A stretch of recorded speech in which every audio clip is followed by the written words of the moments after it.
আপনারা জানেন সারা দেশের ন্যায় চট্টগ্রামেও গতকাল সন্ধ্যা থেকে কারফিউ বলবৎ আছে। আমরা আজকে সকালে চট্টগ্রাম মহানগরীর বিভিন্ন এলাকা ঘুরে যেটি দেখতে পেয়েছি, সাধারণ মানুষজন তেমন বেশি বের হয়নি এবং গণপরিবহনের সংখ্যা খুবই সীমিত।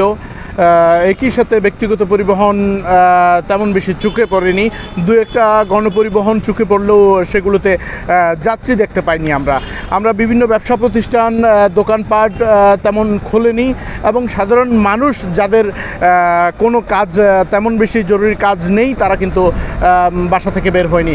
আমরা চট্টগ্রাম মহানগরীতে গিয়ে যেটি দেখতে পেয়েছি, আইনশৃঙ্খলা বাহিনীর উপস্থিতিও দেখতে পেয়েছি এবং বিভিন্ন পয়েন্টে বাংলাদেশ সেনাবাহিনীর টহল, আইনশৃঙ্খলা রক্ষাকারী বাহিনীর টহল দেখতে পেয়েছি।